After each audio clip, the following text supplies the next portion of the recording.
Seems to me that we live in brittle times. The smallest slight can offend someone. The smallest disagreement can make another hate you for what you stand for.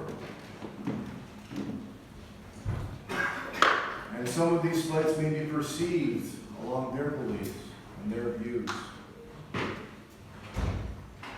How then in this time, in this trying and confusing period of our history, can we seek salvation? Is it even possible? Today we celebrate the Sunday of All Saints. All saints. It's important to understand what that means. This is not an abstract, elusive, untouchable ideal.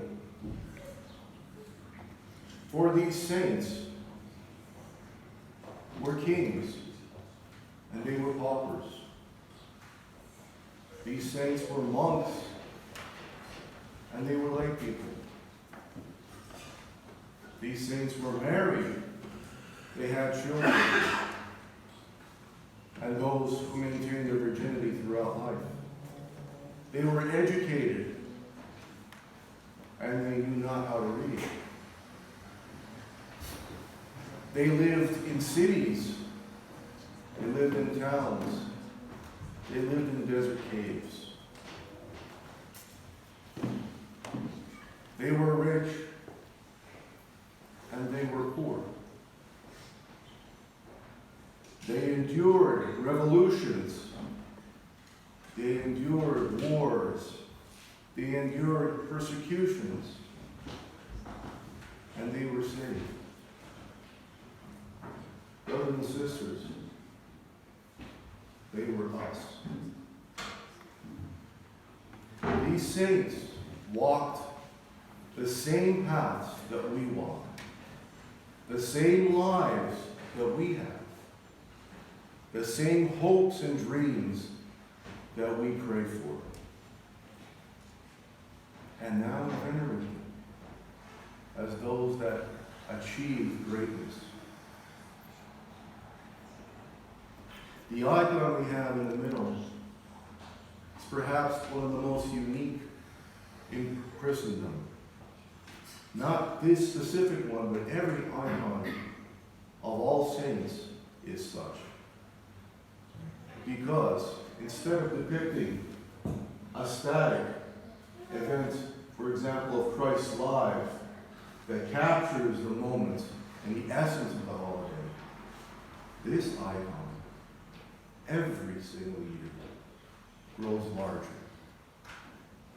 More saints are added to it.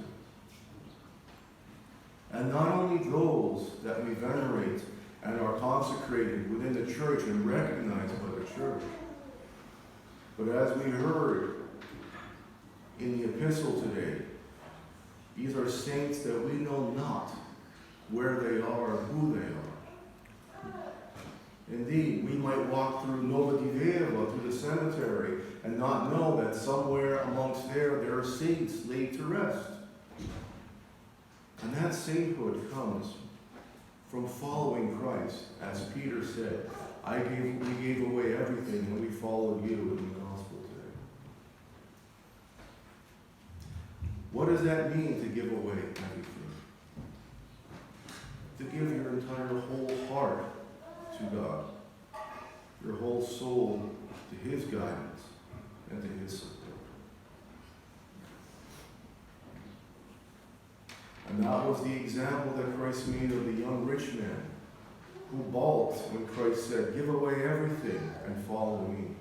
Because Christ already knew. It wasn't so much about him being rich. It was about him worshiping the ideal of riches. And so we too see this in our brittle times, this worshiping of ideals above God, of these momentary temporary aspects of life being elevated beyond all else. These saints understood that God came before all of that, and He will maintain after it is gone. And they endured whatever trials they had, and their lives to be honored by Him and to be joined with Him. They stood among us. They are not abstract pictures of an icon. They were men, women, children, rich and poor, educated, uneducated, that had one thing in common: love and faith in God. So if we are to endure these brittle times, these trials, these tribulations, these things that worry us as we look upon our society today, if we want change in that, it begins with us. It begins with our desire to live according to His word, His guidance, and have faith in us. For until the end of days, we too stand a chance of being within this icon and within the bosom of the Lord.